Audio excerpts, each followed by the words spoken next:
Welcome everybody to our Sound for Video session. Today is the 7th of November 2020. Apologies for all of the mistakes in the original invite. That was a reflection of my mind yesterday. So I apologize. First we got it wrong. We didn't say the date. Then we wrote back and said Saturday, November 6th, which was the wrong date. Of course, it's the 7th. So in any case, glad you all made it so far. And let's talk sound because that's what we're here for. So let's take a look at our agenda for today. First up, we're going to actually, that's another thing that changed. Originally in the invite, we were going to talk a little bit about streaming audio, but I had an arrival of the Tentacle Sync Track E body pack recorder. So we're going to do a little demo of that first, kind of walk you through its features a little bit, and then also give you some demo audio from that. And then I do have something to say about the Zoom F8N. We'll do that after the demo of the Tentacle Sync, and then finally we'll do our question and answer. So let's go ahead and take a look at the Tentacle Sync Track E. So for those of you that have not heard of this before, Tentacle Sync, first of all, is a company. Let me show you this here. They have made timecode generators for some time. In fact, I think it was my the second year I went to NAB. I visited their booth. They had just announced their first generation Tentacle Sync, which is an external timecode generator. And they were the nicest guys in the world. Ulrich and Max were just really a lot of fun to talk to, and they were very passionate about their product. And I think as far as timecode generators go, this is one of them that I like these the most, I think. There's some great features on some other ones, so there are just lots of other options out there as well, but I generally prefer working with these when I have the choice. Timecode Systems also make some really great ones that I've tested. The UltraSync 1 is really cool, the way that it wirelessly rejams on a constant basis, so that's pretty cool as well. But in terms of just kind of setup and overall ease of use, I've really liked these. But enough of that. They have also just now started shipping their Track E recorder. Now, the Track E recorder is unique in a couple of different ways. First of all, disclosure and just a note here. If you look really closely, you see this is cracked here. When I received the box just on, I don't know, I think Friday, yesterday. So it was badly mangled. It was crushed, and so this got damaged in transit, and it still works, so we can still do the demo. But I'll need to talk to Tentacle Sync about this. It looks like it is a plastic casing, and I've had really good luck with the others. So this is the Tentacle Sync E here. I've had this ever since it came out. I don't remember how long that's been now, 2 years. It's been really solid. Haven't had any problems with that. But again, this one, the box is very badly crushed, and it looks like the recorder got crushed as well. But just for comparison's sake, here's the difference in size. You can see we have plugged into it a lavalier microphone here. A couple of unique things about this. This has an inbuilt timecode generator, and it's a body pack recorder. So instead of transmitting wirelessly your audio signal from this to a receiver into a mixer or a camera, you're just recording here on a micro SD card, which is behind a door over here, just back here. And so I would say this is probably not waterproof, so that's not surprising at $350 for what you're getting. You have to consider that this is in the same kind of league, it looks like, as the Electrosonics SPDR, but the Electro is actually a stereo recorder. This is a mono recorder.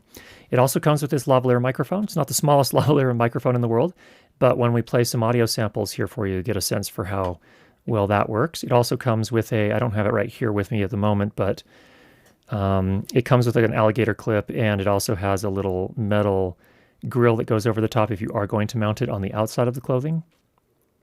So there's that. It also comes with USB-C to USB-C cable. The connectors on this, both for transferring data, firmware updates, and for charging, is USB-C. And then it also comes with a USB-C to USB-A cable. So you have both options there. That's good. It does have a switch on the side here. It also comes with a belt pack, you can see these little knobs here on the side, here and here. That's for attaching. There's a wire belt clip that comes with it as well, so you can clip it on a belt. And then, let's see, on the top here, we have the connector for the lavalier microphone. It is a locking connector, 3.5 millimeter TRS. So it's going to work with a lot of microphones out there. And then there's also a headphone output jack right there. USB-C on the bottom. There's a little LED there that shows when it's charging. A series of LEDs here that serve a variety of different purposes here. You'll notice that when we turn this on, it's kind of the boot up. And then as I plug the lavalier microphone in, clip. And then as I talk into the lavalier microphone here, you can see it's also our meter. Now, what's interesting is that you can actually turn this off. So when you're recording, if it's hidden on someone, that's wearing really thin wardrobe and you don't want the LEDs to show through, you can actually turn those off, which is kind of a cool little feature. And this LED here too, which indicates at the moment, I believe that it's connected via Bluetooth. So let's just pull up the app here. Give me just a second here to pull that up. Okay, so here's the Tentacle app. Incidentally, the app works on both iOS and Android. And I'll go ahead and turn the Sync E on as well.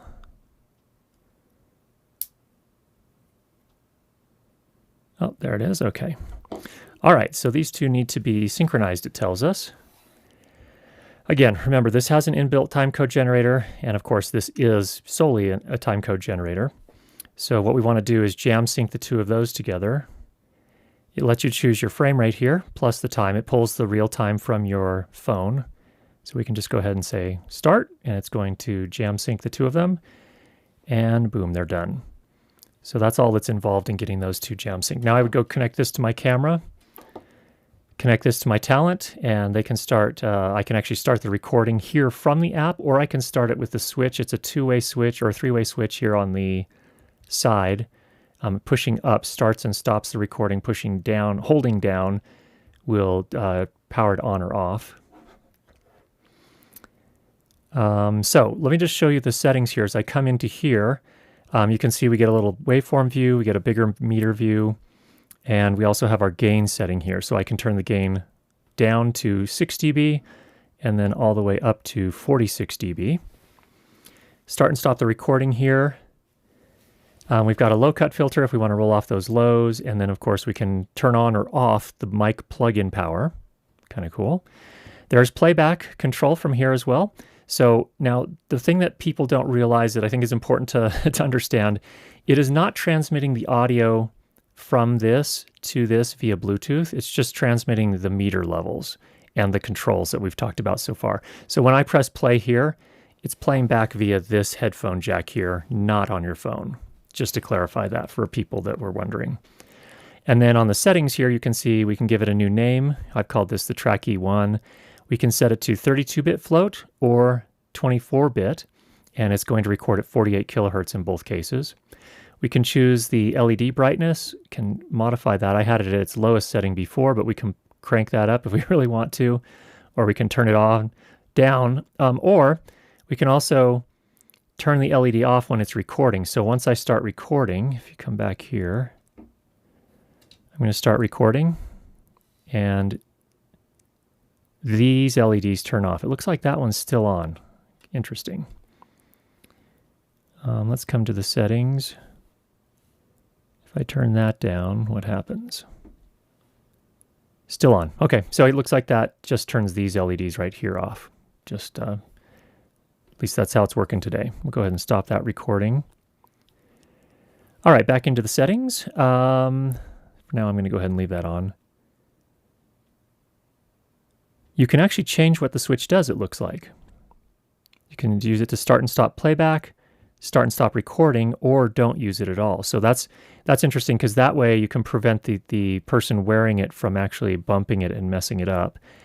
And then you can also format the SD card inside of the Track E from here. Of course, it gives you the general information about your firmware version, hardware revision, serial number, so on and so forth. So that is how that works. And then the thing I really like about the system in general is that just through this app, you can keep track of, make sure everything is still in sync with each other.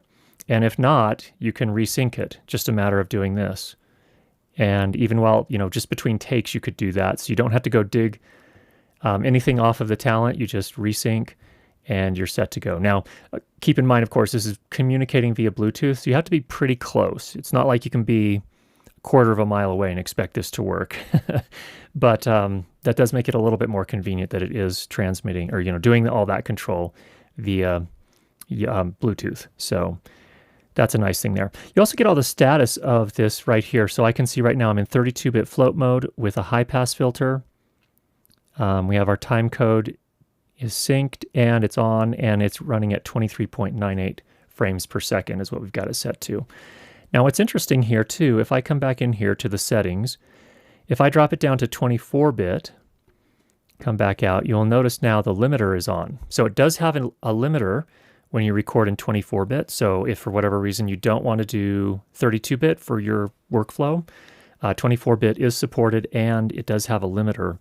And we'll take a look at some audio samples here in just a second here so you can hear what those sound like. So we'll get those queued up.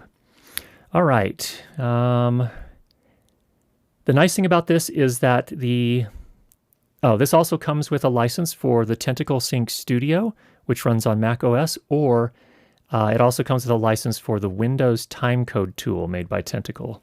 So the timecode tool is a little less functional than the Sync Studio. So on the Windows side, also basically all it does is it will take audio timecode that you've recorded to your camera's microphone input and convert that to metadata timecode so that your video editing app can then read that timecode and use it to sync to anything else. In this case, it's recording the timecode into metadata from the start, so you don't need that feature. So let's see. So what you would use the Windows Tentacle timecode tool for is you would run your video footage through there and convert it from audio timecode into metadata timecode. Then when you bring it into your video editing app, it will recognize, okay, there's timecode on this. We got the audio from the track E. We can sync those right up immediately and easily. So that's what we can do there. Okay, let's switch over to the computer. I want to play for you a couple of samples that we did earlier today. So this first sample was recorded with the track E in 32-bit float mode. In the first part of the recording there, I had the gain set to 24, or around there, 24, 25 dB. In the middle section, where you can see the waveform is so much smaller, that's where the gain was set to 6 dB. And then the final section there, we had the gain set to 46 dB, so the highest setting. So let's go ahead and do a couple things here first. First of all, let's go ahead and highlight the section at the end, and we're going to pull that down a little bit and see if we can save that. Since it's a 32-bit float, we should be able to save that. So pull that down a little bit there, and then a little bit more, and there's our waveform. Everything is retained. Of course, you have to have an application that can read 32-bit float and handle 32-bit float audio. This is Adobe Audition. It handles it nicely. And let's go ahead and play back through that so you can hear what that sounds like. All right, here's the gain at max, 46 dB of gain. And looks like we're right up against 0 here and probably exceeding it from time to time. So this is what this looks like at 46 dB. Let's go ahead and bring that back down. Okay. So that sounded pretty good. Let's go to our middle section here where we only had 6 dB of gain, the lowest setting, and let's go ahead and bump that up. So we'll add 15 dB. Looks like we're going to need to add another 15 dB more, and maybe just a little bit more. Whoa, not quite that much. Whoo, pull back. So we added about 35 dB or somewhere around there. Let's play that back now and see how that sounds. Okay, we've dropped the gain here. Now we're peaking well below that. I think we're closer to the minus 60, minus 50 dB range at our peak. So this is what this sounds like. And I have the microphone that came with the track E mounted underneath my shirt here. Okay. All right, and then finally, this section where we had it set where I would normally probably aim for things. Let's just add a little bit more gain to that and see how that sounds. All right, here's my first recording with the Tentacle Sync Track E, and I have it set to 24-bit float recording mode, and right now we have the gain set to 24 to almost 25 dB. So we are peaking, according to this meter here, somewhere around minus 12 it looks like, and should be getting a fine signal here. So I'm going to go ahead and drop this signal here. All right, so there's an example of a 32-bit float file. You can see you've got quite a bit of freedom there, so that's pretty cool. Let's go over to another file that we recorded. This time it was recorded in 24-bit, and we used the limiters. And so let me play this second section where I bumped up the gain to 46 dB, so maxed it out. And this is what it sounds like with the limiter. All right, now we're running up against the limiter from time to time. Here we've maxed out the gain at 46 dB. So here's a sense for what things sound like once you start hitting up against the limiter in 24-bit mode on the Tentacle Sync Track E recorder. And interesting to hear how that sounds. Okay, so to my ear, that sounded like I think it's probably an analog limiter. I don't know for sure, but it's definitely, if it is digital, it's doing a pretty darn good job.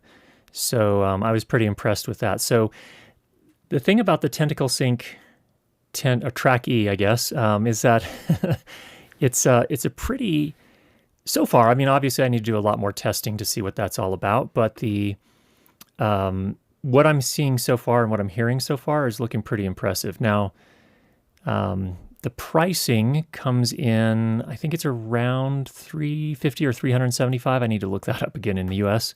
So pretty reasonable price if you consider the original,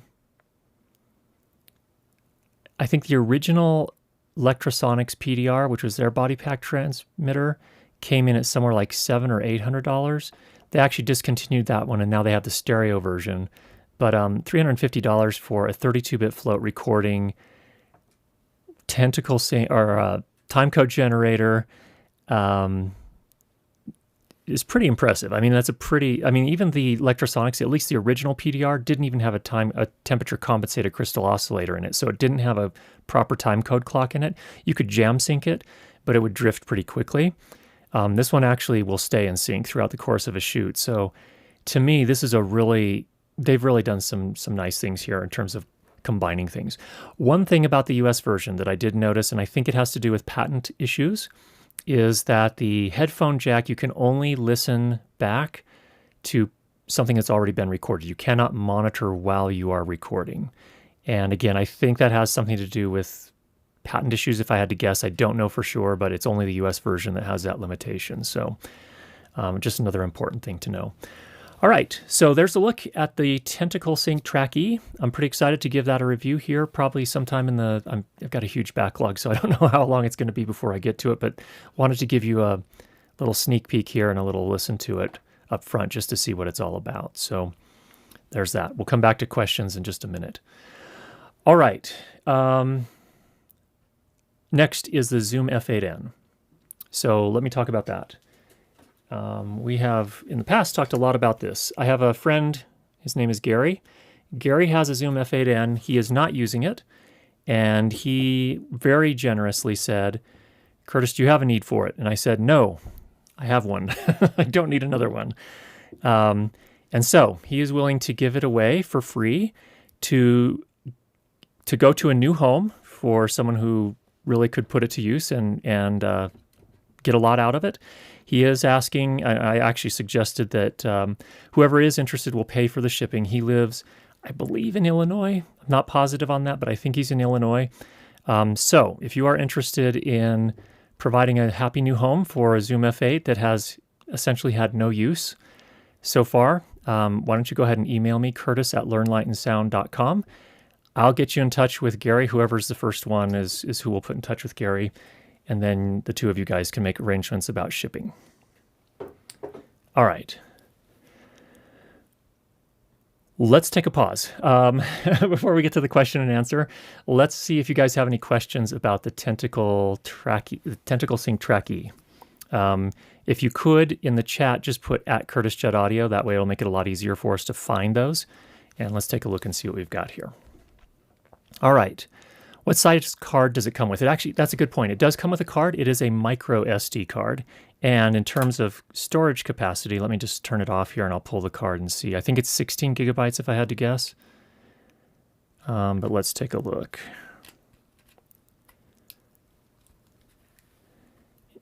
SanDisk. Yeah, 16 gigabyte SanDisk micro SD card. There's some contrast there for you. So it just fits in here, and let's actually show you this. This door here kind of is retained on these two kind of plastic. It's kind of got a little bit of a rubberized feel to it, and then it snaps back into place like that. So that's how that works. All right, what other questions do we have?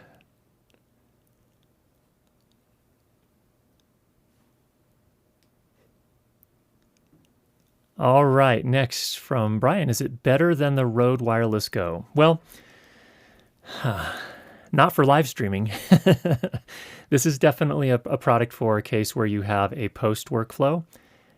So where you will actually sync the audio to your video in post and then publish.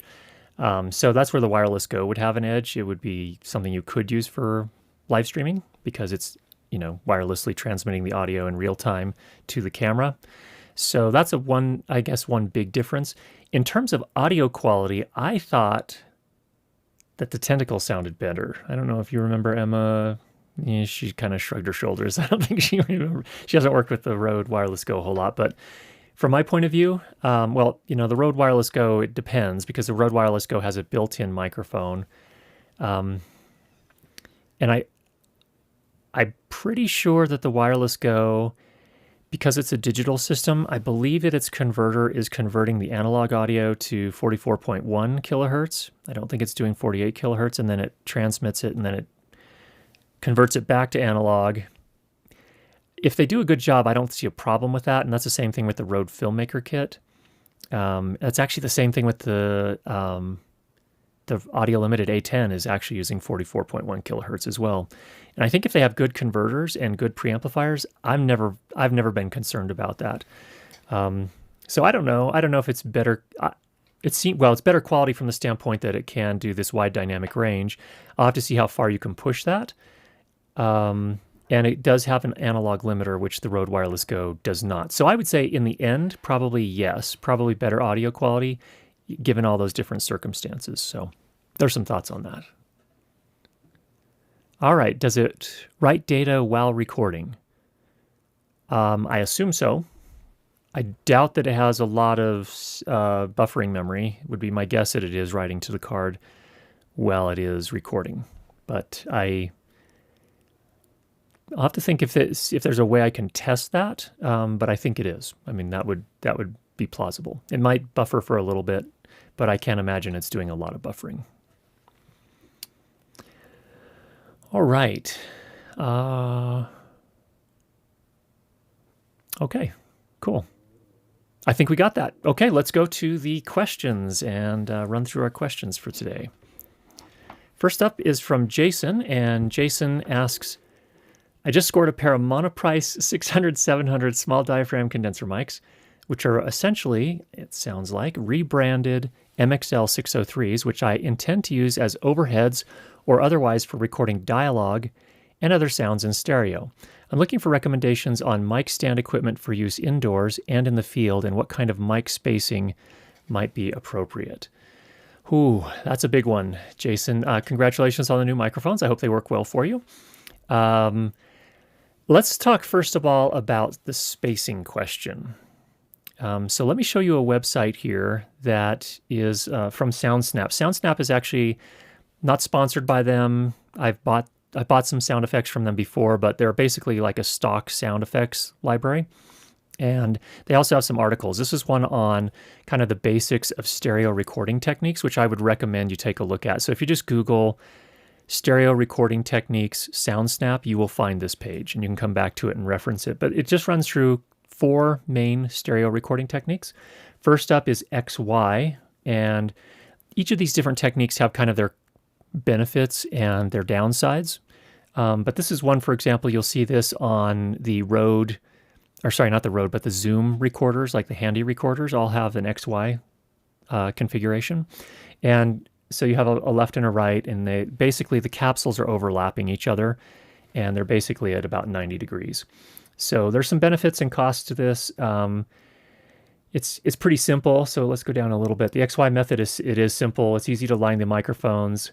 You don't get a super loud or super wide soundstage with this, so it's not like the most, I guess, obvious or the most impressive stereo soundstage you'll produce, but it is a little safer because you don't run into a lot of phase issues, and so those are the benefits. The drawbacks are it really is kind of a narrow sound. It's for stereo at least, and if you're using cardioid microphones, you're not going to pick up as much bass most likely if they're at any sort of distance. So anyway, and you may lose some other frequencies when you're playing it back in mono. But in any case, it's a really simple, straightforward method, and it's one that you could definitely use. The next one is A-B spaced pair stereo technique. This one has the benefit of being pretty easy to set up as well, and you can move those microphones farther away from each other or closer, depending on what you're trying to do or what your recording situation looks like. Good frequency representation, even bass tones, especially if you're using an Omni mic, I think. A lot of times people use these for nature ambiance and a lot of music ensembles, a lot of music recital halls and concert halls. You'll often see suspended from the ceiling a couple of microphones in a stereo pair, and it'll be in this A-B configuration. It'll be away from each other, and what you'll see is that they can be spaced apart different distances, but they're generally configured like this instead of in XY where they're configured like this. They're like this, and they can vary the distance between them. So that's kind of the idea with A-B. The major problem with A-B is they don't work well in model. You can get some comb filtering effects.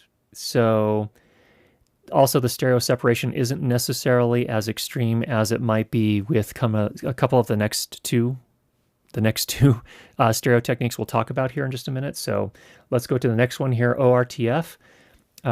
This one is actually kind of interesting. So typically you have a stereo bar that you configure the two microphones on. The angle between them is 110 degrees. So it's wider than a 90 degree. And the capsules are approximately 17 centimeters apart from each other. And usually you use a cardioid microphone, you'll notice there. And then there's some benefits and some downsides to this as well. Again, it's very simple if you have a stereo bar to set it up. And the idea with this one is really kind of meant to recreate human hearing. So that's a kind of an interesting thing about it. And evidently it's also pretty good for mono compatibility. And it's good for mobility from the standpoint that you just have to move one stand with both microphones attached to it. Now, because it uses cardioid microphones, again, bass pickup may not be as prominent as it might be with some other types of techniques.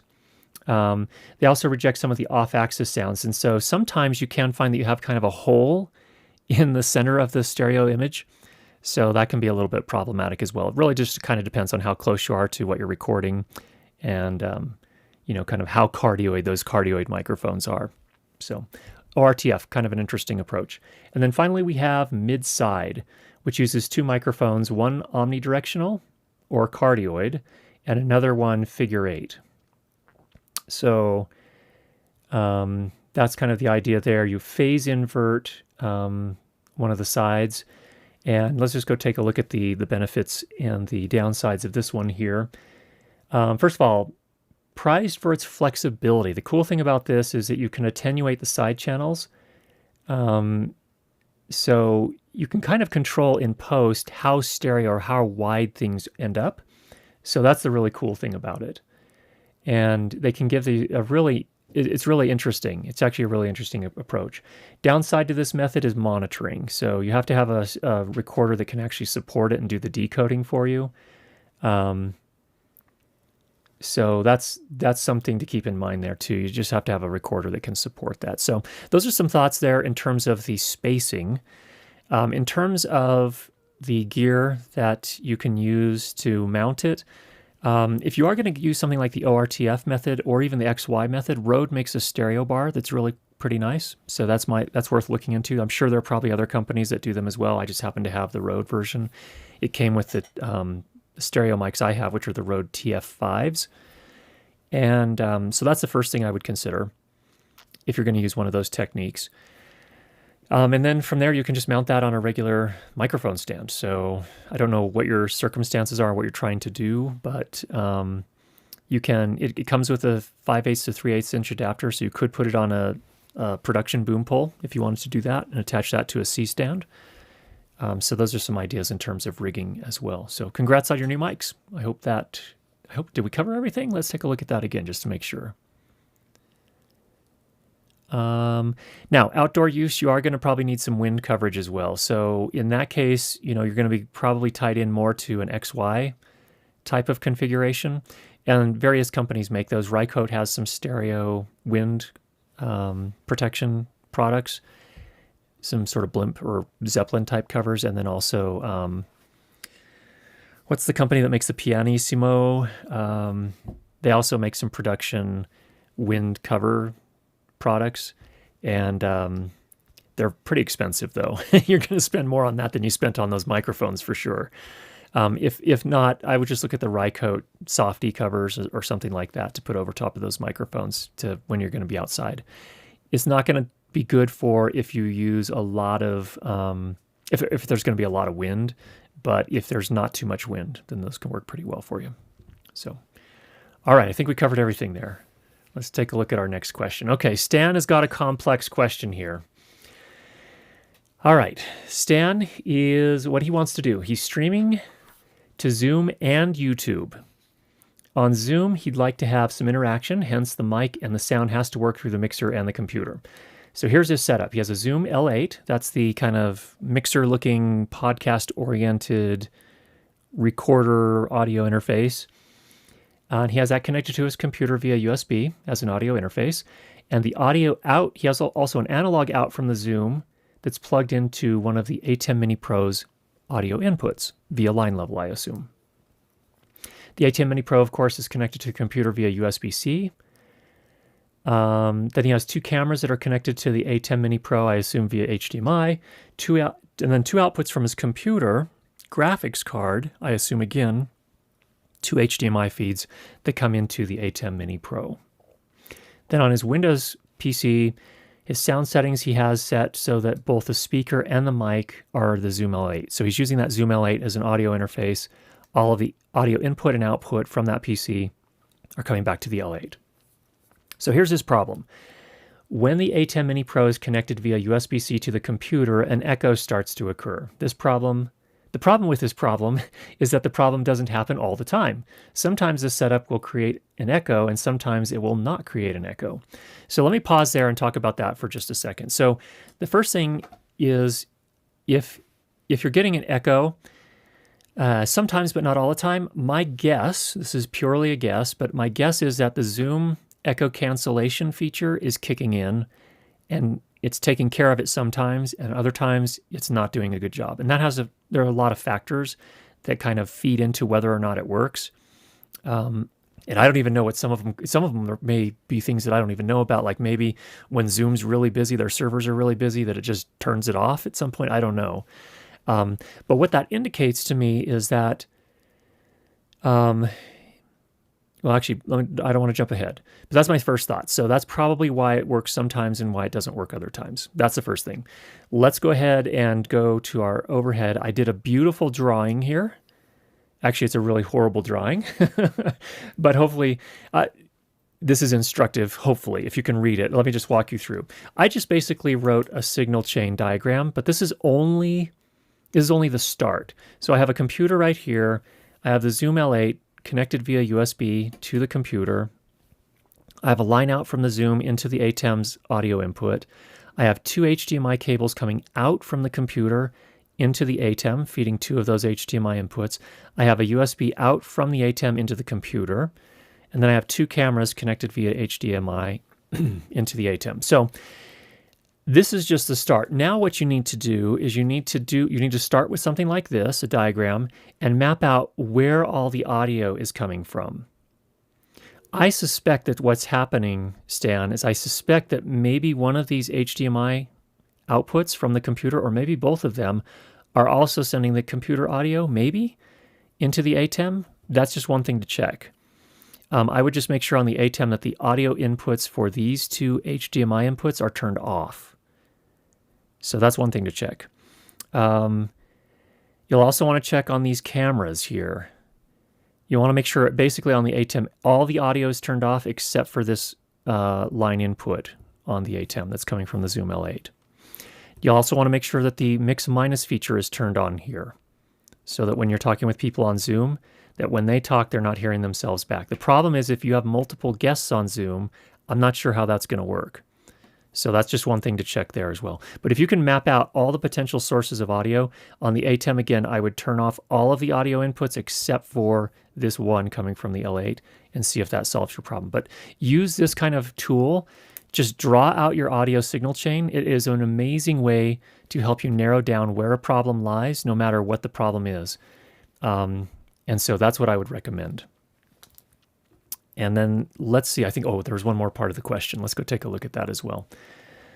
Oh, here's what he's done to try to solve the problem. I've disconnected the audio mixer from the computer and connected it only with the ATEM Mini Pro. However, this is not ideal because essentially I need the Zoom L8 as an audio interface so that I can interact with people via Zoom on the computer. And sometimes when I do that, there will be a strange ticking sound, and after a while there will be a loud sound, and then sound is lost altogether. Now, I don't know what that is, but I assume, first of all, that you have the ATEM Mini's input set to line level. That's very important because you're coming line level out of the Zoom L8. So that's the first thing. I don't know what else that ticking noise could be, but it doesn't sound good. It could be a bad cable. I'm really not sure, but make sure this is set to line level and that this is sending a line level signal as well. The meters on this should be matching the meters on this. Okay. So kind of work through that. This is the best way that I've found to kind of map out your signal chains to troubleshoot any sort of problem with audio. But again, over here, make sure your mix minus is turned on. That would be the first thing I'd check as well. Okay, Stan, that was a tough one. Thank you for sending that in. All right, let's see what we have up next. Next up from Homer. I want to know if you have a specific lesson for processing audio in Final Cut Pro 10. Okay, short answer to that. I don't have a single overall lesson or a course that does that, but I do have some other things. So let me just read through the rest of the question here. I still do not have a subscription for Adobe Audition. It's very expensive to have a monthly subscription for me in the time of pandemic. Completely understand. Basically, I want to be able to process, sync, and edit audio from my camera and external audio sources. Audio equipment he has: Rode NTG5, Rode VideoMic Pro Plus, Rode Filmmaker Kit, Zoom H1n, Zoom H6. I plan to offer my services to corporate and talking heads, interviews, and maybe testimonials. Okay, Homer, I don't have a specific like Uber tutorial on how to do everything in terms of audio processing in a single video or a single course. I just, first of all, I don't think it'd be good to put that into a single video, but it just would be super, super long and just probably wouldn't be an effective way to do that. But I do have two videos that would be helpful for you potentially. Number one is how to sync the audio. So all you have to do is go to YouTube, type in Curtis Judd Final Cut Pro 10. The first two videos that come up the first one's on syncing and the second one is on loudness normalizing. So those are kind of the two things that you'll want to focus on. The other things you can do, just like any other digital audio workstation in terms of noise reduction, EQ, all those types of things, all those plugins exist in Final Cut Pro 10. So from there, you can just go to any of our videos where we talk about those types of things. So there's a start at least. So hopefully that's helpful for you. Okay. Greg asked, can you spend a few minutes discussing frequency scanning, selection, transmitter sync on the Audio Limited A10? The answer to that is yes, but not today. I already contacted Greg. I'm going to try and get Michael Wynn in on one of our upcoming sessions here, hopefully next week. I don't know what his schedule's like. I haven't even talked to him yet, but either next week or in the next few weeks, hopefully, where we can bring him in. I can talk about the Audio Limited in terms of what the process looks like for setting it up. It's pretty simple and very similar to most other systems. But I want him to come on and talk a little bit about what is called intermodulation and how to avoid that as well. So we will bring him in again, hopefully in the next few weeks and cover that. So I've seen you've actually asked about that before, Greg, and I haven't forgotten about it. So it's officially on the list now of things to do. And hopefully here in the next couple of weeks, we'll get to that. So we do have one more question. It actually is not sound related, but we'll cover it anyway. This is actually lighting related. Since you mentioned a light meter in the live stream last week, I have a few questions, please. What model light meter do you use? How do you meter your videos? Well, actually, let's start with which one I use. So let's take a look at that. So I'm using the Seikonic L858DU. And the nice thing about this one is it not only is it an incident light meter, but it is also a spot meter. So here's a viewfinder here, and you can actually aim this. It has a fairly narrow angle of view, and you can take meter readings on a spot basis as well. So that's really helpful if you can't reach something, like if you want to take a meter reading from the ceiling or somewhere in the background that's not easy to reach.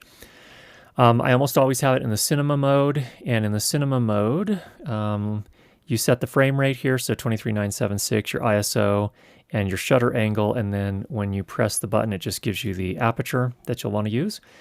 So that's the first thing I do.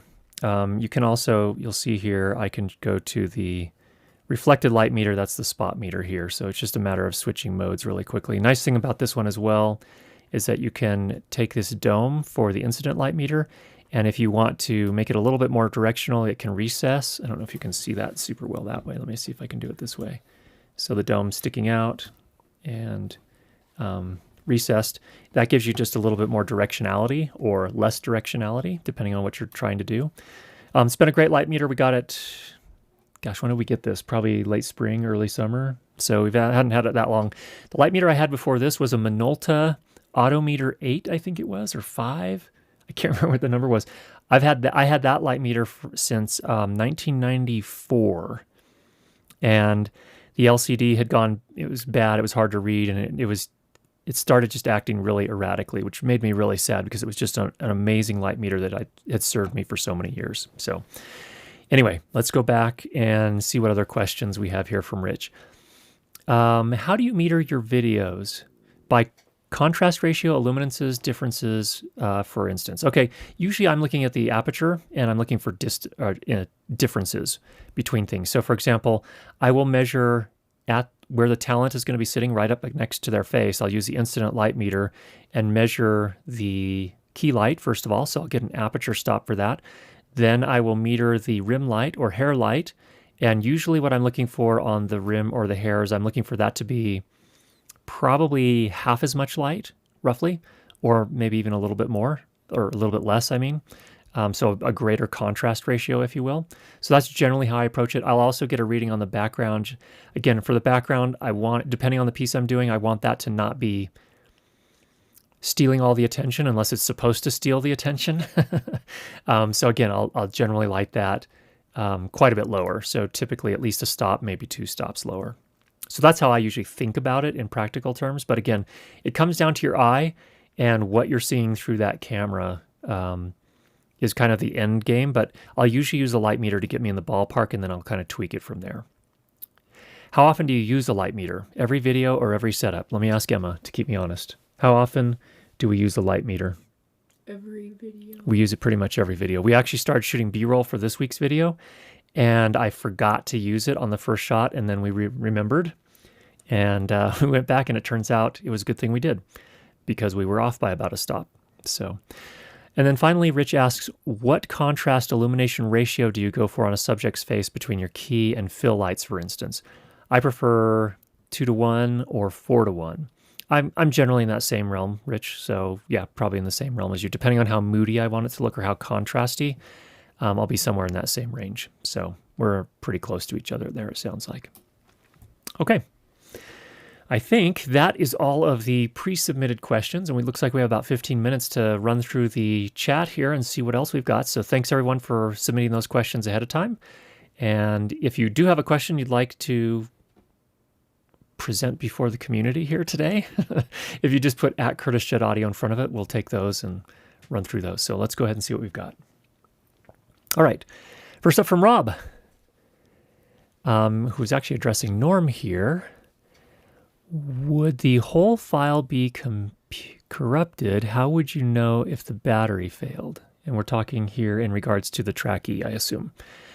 I don't know the answer to that yet. In my testing, I'm hopeful that we'll get to some good answers on that.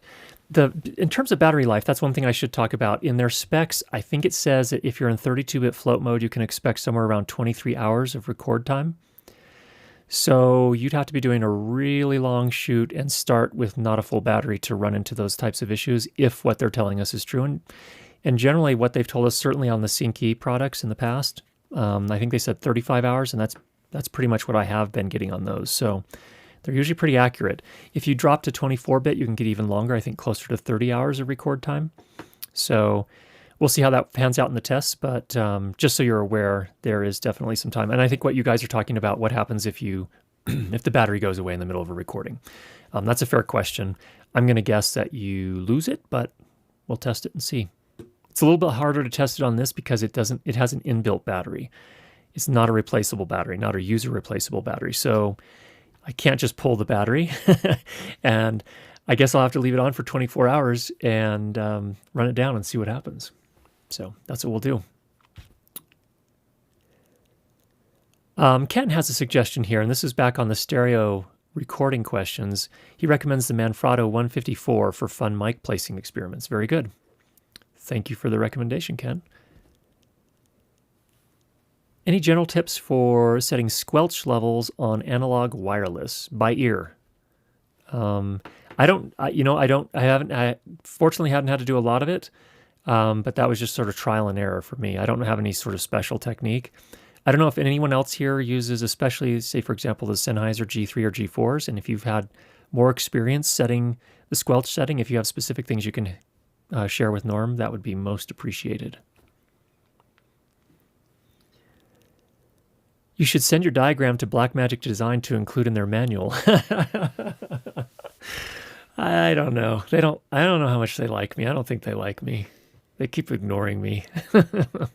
That's okay. I don't want to be in any manufacturer. I don't want to be too close to any manufacturer. Thanks for making me smile. It would be really cool if you could do a course or section of a course on audio path for voice using UAD plugins. Many, many tutorials are much more oriented around music production. Ted, thank you for that. That's an idea. Hadn't thought of that. I will say that what the world needs for sure is they need a manual on how to operate the console app, because the console app is a disaster. It's very complicated, much more complicated than it needs to be from my point of view. It's very flexible. I appreciate that.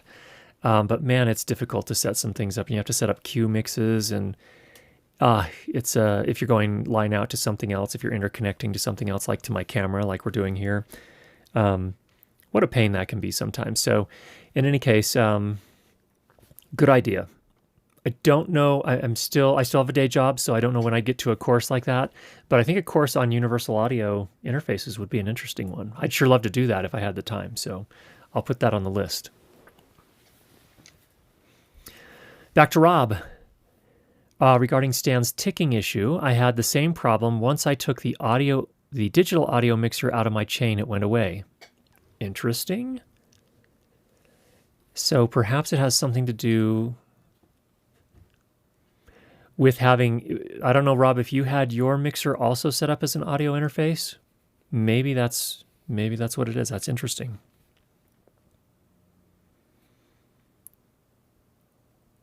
Okay, I'm not sure, but thanks for the input. I can't imagine how that would be the case, but good to know. I will say this about the setup was it Stan? I think it was Stan had. That's a pretty complex setup.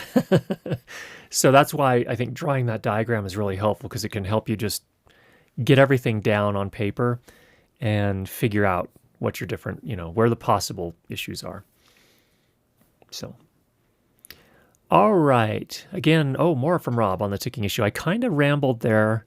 Bottom line, I suggest he skips, if at all possible, the multiple back and forth from PC to ATEM. A buffer might be being overrun. That could well be. And I agree that it's better if you can keep the overall signal chain as simple as possible. If you're going from a mixer to multiple devices, get pretty complicated pretty quickly. So, All right, Hansang, I've purchased your course and found it incredibly useful. If cost is not a concern, do you think Isotope RX8 is better for effects? I think you mentioned that you prefer to use Isotope. Well, it does have some tools that most other digital audio workstations don't have. And to me, it's mind-boggling that there aren't more phase rotation plugins. There are lots of phase plugins, but doing sort of a automated phase rotation that allows you to make your waveform symmetrical. The only place I mean, there are a couple I've seen throughout the years, but the best one that I've used is in Isotope RX. It's in the phase module, and it's called adaptive phase rotation. All it does is it takes your waveform, and a lot of men's voices in particular, some instruments, they tend to have a larger amplitude on one side of the minus infinity line than the other, so you don't have as much headroom as you normally would. And that adaptive phase rotation plugin evens it up so you have equal amount of headroom on both sides.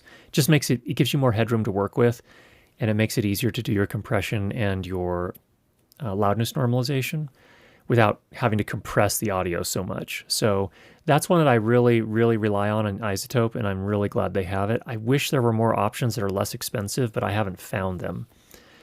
It turns out that that's now available in the standard version, and I don't know if it's in the Elements version or not, but it is in the standard version now. It used to only be in the advanced version, so that's a good thing. And the advanced version is very expensive. I think it's $1,200 US. So that's one thing. The noise reduction is really good. It's not the only good noise reduction on the market. The Acusonus noise reduction is actually quite good as well. Even the new Adobe Audition noise reduction is pretty decent as well for steady state types of background noise. But I think, well, actually, I would say the Dialogue Isolate in Isotope RX is probably one of the best. That actually probably is one of the best I've used. Okay, I take it back. It is probably the best. It's really easy to work with, and it does an amazing job. So it really depends on what you're doing. I would say that Isotope RX makes sense if you're getting paid, if you're doing paid work, and you're finding yourself in situations where you're not able to deliver the product that you're really proud of, and the budget allows for the purchase of something like Isotope RX. That's when it makes sense. So those are some thoughts on that. So it's a good question. All right, next up from Dave was looking at picking up a Tascam DR10L, but perhaps better to wait for the Tentacle Sync Track E. I would, if you can. I don't know if you're in a hurry, if you need something right away, but they are taking pre-orders right now.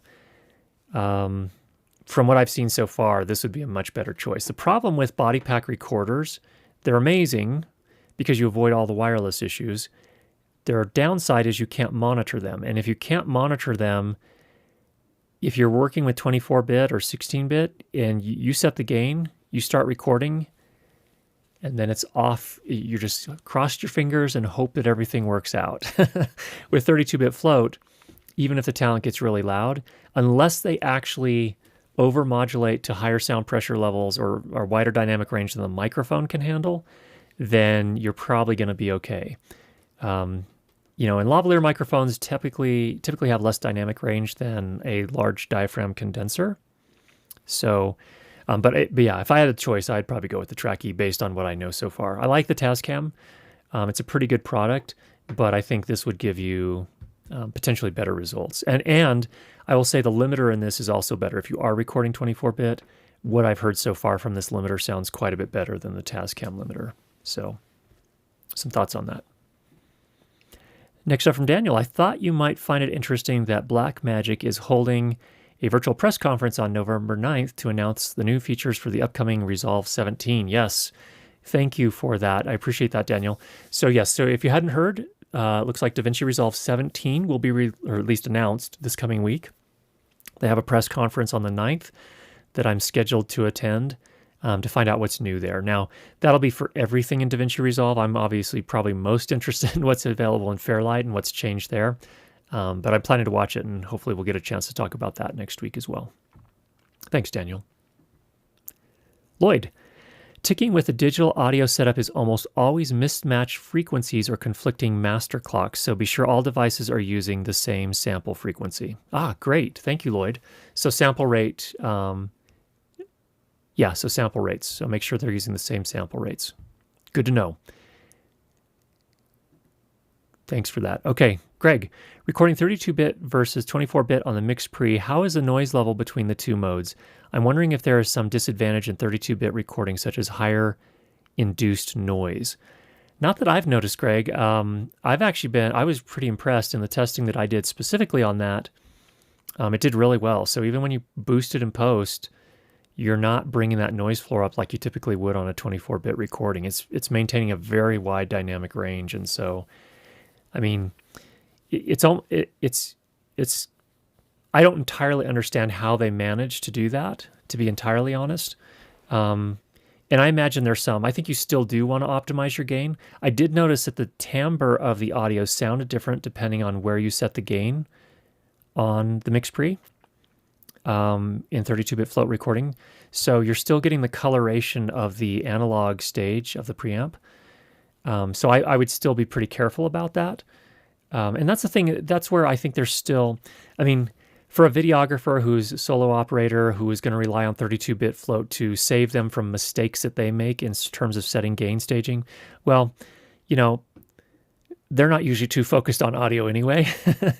So getting something that isn't clipped is probably a big step forward for them. But if you really, you as a production sound mixer, I think care a little bit more than that. And so I would still optimize your gain structure to kind of get the sound that you're really going for, and pushing a preamp a little harder, even on a 32-bit float recording where you're not clipping, you're going to get a different sound signature, a different timbre overall than you would if you gained way down and then boosted it in post. And so while you wouldn't get very much noise in that boosted signal on a 32-bit float recording on the mix pre, I think you're still going to want to manage that trim for the sound. So, all right. Is that everything? Okay, my friends, thank you for joining us. Thank you for sticking with us, even though the announcement was horribly, poorly orchestrated. I appreciate you coming despite all of that. And what I want to do is, again, for those that didn't catch it earlier, I think we probably already have someone who is interested in the Zoom F8N, but if you haven't already, if you're interested in receiving, potentially taking ownership of that, go ahead and drop us a note at curtis@learnlightandsound.com. All right. I think that's all we have for this week. So get out there and make some great sound. We'll talk to you all next week. Take care, everybody.